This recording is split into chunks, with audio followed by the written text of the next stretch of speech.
بسم اللہ الرحمن الرحیم۔ محترم ساتھیو، السلام علیکم۔ یزید ملعون نے ام المومنین حضرت عائشہ صدیقہ رضی اللہ تعالیٰ عنہا کو نکاح کا پیغام بھیجا تو حضرت عائشہ نے کیا جواب دیا اور باقی مسلمانوں نے یزید کے اس فعل پر کیسے رد عمل کا اظہار کیا؟ محترم ساتھیو، تاریخ نے یزید کے 3 سیاہ کرتوت بیان کیے ہیں جس کی وجہ سے یزید کو رہتی دنیا تک ملامت اور لعن طعن کیا جاتا رہے گا، لیکن ان 3 سیاہ کرتوتوں کے علاوہ یزید کا ایک اور بھی سیاہ کرتوت تھا جو کہ کسی طرح سے بھی پہلے والے تینوں سیاہ کارناموں سے کم نہیں تھا۔ یزید ملعون نے مومنین کی ماں حضرت عائشہ صدیقہ اور زوجہ رسول اکرم صلی اللہ علیہ وآلہ وسلم اور بنت ابو بکر صدیق سیدہ عائشہ رضی اللہ تعالیٰ عنہا کو نکاح کا پیغام بھجوا دیا تھا۔ یزید ملعون نے یہ مکروہ فعل کیوں سر انجام دیا اور اس کے پیچھے کیا وجوہات اور عوامل کار فرما تھے؟ آج کی ویڈیو میں اس کے بارے میں تفصیلات کے ساتھ جانیں گے۔ کربلا کے تپتے ریگستان میں امام الانبیاء نبی صلی اللہ علیہ وآلہ وسلم کی آل مبارک کو یزید نے نہایت چالاکی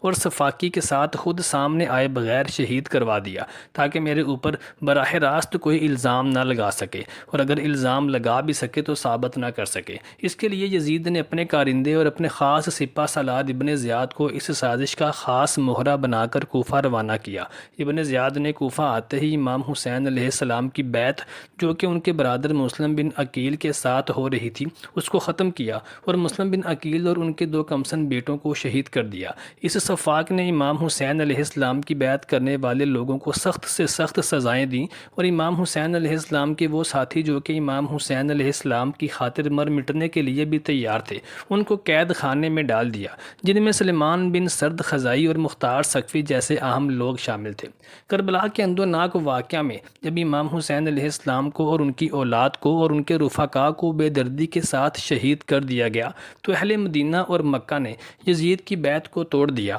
یہاں آپ کو بتاتے چلیں کہ مدینہ اور مکہ میں بہت سے صحابہ کرام اور عام مسلمانوں نے یزید کو اپنا خلیفہ تسلیم کر لیا تھا اور اس کی بیعت بھی کر لی تھی، لیکن جب واقعہ کربلا پیش آیا تو یزید کے خلاف بغاوت بڑھنے لگی اور مکہ مدینہ میں مسلمانوں نے یزید کی بیعت کو توڑنا شروع کر دیا۔ یزید کو جب اس بات کا پتہ چلا تو وہ آپے سے باہر ہو گیا اور اس نے اپنی فوجوں کو مدینہ منورہ اور مکہ مکرمہ پر چڑھائی کا حکم دے دیا۔ مدینہ منورہ میں مسجد نبوی میں اس نے اپنے جانور اور گھوڑے باندھے اور صحابہ کرام کی اولاد، ان کی بیویوں اور ان کی بیٹیوں کے ساتھ زنا بالجبر کیا اور اپنی فوج کے اوپر مسلم صحابیہ خواتین کی عزت کو حلال قرار کر دیا، اور تاریخی روایت میں آتا ہے کہ 90,000 سے زائد مسلم صحابیہ خواتین زنا بالجبر کے زمرے میں یزید کی فوجوں کے ہاتھوں حاملہ ہوئیں۔ اور دوسرا بڑا کرتوت اس نے خانہ کعبہ کی دیواروں پر پتھراؤ کروایا جس سے خانہ کعبہ کے پردے کو آگ لگ گئی اور خانہ کعبہ کی ایک دیوار بھی جل گئی تھی۔ کربلا کا واقعہ امام زین العابدین اور سیدہ زینب سلام اللہ علیہا کی قیادت میں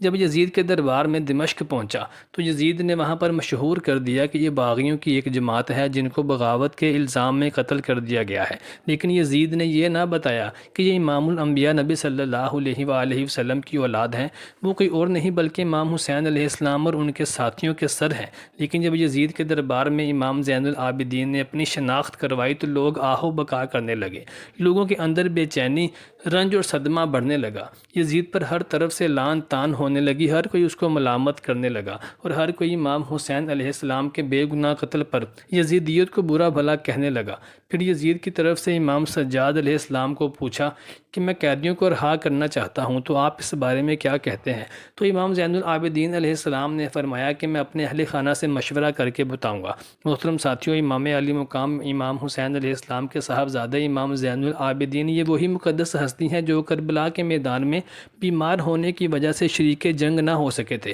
اور شریک ہونے کی وجہ سے شہادت ہونے سے بچ گئے تھے۔ امام سجاد نے سیدہ زینب سے مشورہ کرنے کے بعد یزید سے کہا کہ ہماری کچھ شرائط ہیں۔ یزید نے کہا کہ کیا شرائط ہیں؟ تو امام سجاد نے کہا کہ ہماری پہلی شرط یہ ہے کہ ہمارا لوٹا ہوا مال واپس کیا جائے اور ہمارے شہید افراد کے سر مبارک ہمارے حوالے کیے جائیں۔ محترم ساتھیوں، یزید نے یہ شرطیں مان لی تھیں، لیکن یزید کی بہن امالہ کو جب اس معاہدے کا علم ہوا تو اس نے ان شرطوں کے بارے میں پتہ چلا تو اس شیطان سے اس عورت نے غصے سے بھڑکنا شروع کر دیا اور کہنے لگی کہ قیدیوں کے درمیان شرطوں پر معاہدہ کیسے ہو سکتا ہے؟ یہ کہاں کا اصول ہے کہ قیدیوں کی شرطوں پر معاہدہ کیا جائے؟ محترم ساتھیوں، یہی وہ یزید ملعون تھا جو اعلانیہ اپنی بہن اور اپنی بیٹیوں کے ساتھ شہوت کا نشانہ بناتا تھا اور ان کے ساتھ نکاح کو بھی جائز قرار دے دیتا تھا۔ بیان کیا جاتا ہے کہ حضرت عبداللہ بن حنظلہ رضی اللہ تعالیٰ عنہ مدینہ کے ان بزرگ یعنی ان سرداروں میں سے تھے اور آپ اس وفد کا حصہ بھی تھے جو اہل مدینہ کی طرف سے یزید کے حالات معلوم کرنے کے لیے یزید ملعون کے پاس گئے تھے۔ آپ رضی اللہ تعالیٰ عنہ کے ساتھ آپ کے 8 بیٹے بھی موجود تھے۔ وہاں سے واپسی پر یزید نے آپ کو بطور خوش آمدید اور تحائف 1,00,000 درہم پیش کیے اور آپ کے بیٹوں میں سے ہر ایک کو 10,000 ہزار درہم پیش کیے اور اس کے علاوہ انہیں سواریاں اور خلعتیں بھی عطا کیں۔ جب حضرت عبداللہ بن حنظلہ رضی اللہ تعالیٰ عنہ مدینہ منورہ پہنچے تو لوگ پوچھنے لگے کہ بتائیں وہاں کی کیا خبر ہے؟ تو آپ نے یزید کو کیسا پایا؟ آپ نے فرمایا میں ایک ایسے شخص کے پاس سے آ رہا ہوں کہ اگر میرے ان بیٹوں کے علاوہ کوئی بھی میرا ساتھ نہ دے تو میں پھر بھی اس سے ضرور جنگ کر کے رہوں گا۔ لوگوں نے کہا کہ ہم نے تو سنا ہے کہ اس نے آپ کی خوب عزت اور تکریم کی ہے اور خوب توقیر سے نوازا ہے اور آپ کو کچھ مال و متاع اور تحائف سے بھی نوازا ہے۔ تو آپ نے فرمایا ہاں یہ تو ہے، یہ سب تو اس نے واقع ہی کیا ہے اور یہ سب کچھ میں نے اس لیے اس سے قبول کیا ہے کہ اس کے ساتھ ہی میں اس کے خلاف تقویت حاصل کروں گا۔ یہ سن کر لوگ بھڑک اٹھے اور آپ کے ہاتھ پر بیعت کر لی۔ یزید ایک ایسا بدبخت شخص تھا جو ماؤں بہنوں اور بیٹیوں کے ساتھ نکاح کو جائز قرار دیتا تھا، شراب بھی پیا کرتا تھا۔ علامہ ابن حجر مکی رحمۃ اللہ نے تو اس روایت میں یہ بھی اضافہ کیا ہے کہ یزید وہ ظالم ہے جس نے رسول اکرم صلی اللہ علیہ وآلہ وسلم کی مبارک آل اولاد کو شہید کیا۔ ناظرین، یہ ایک متفقہ روایت ہے جو تاریخ کی بہت سی کتابوں میں درج ہے اور اس کے مطابق حضرت عبداللہ ابن حنظلہ رضی اللہ تعالیٰ عنہ نے یزید کے ذہنی افکار کو بڑی وضاحت اور فصاحت سے بیان کیا ہے۔ یعنی ہر عقل و شعور رکھنے والا آدمی بآسانی یہ سمجھ سکتا ہے کہ یزید کے دل و دماغ پر ہر وقت کس قسم کے خیالات سوار رہتے ہوں گے اور وہ سید زادیوں اور امہات المومنین کے علاوہ صحابیہ خواتین کے متعلق بھی کس قسم کا ذہن رکھتا ہوگا۔ چنانچہ ایک مرتبہ اس بدبخت نے ایک بہت غلیظ حرکت کر ڈالی جس کا معاذ اللہ کوئی مسلمان سوچ بھی نہیں سکتا۔ یعنی اس نے ام المومنین سیدہ عائشہ صدیقہ رضی اللہ تعالیٰ عنہ کو ہی عقد کا نکاح کا پیغام بھیج دیا۔ اس وقت سیدہ ام المومنین عائشہ رضی اللہ تعالیٰ عنہ بڑھاپے کی حالت میں تھیں اور آپ رضی اللہ تعالیٰ عنہ کی وفات میں بھی کچھ ہی عرصہ باقی تھا۔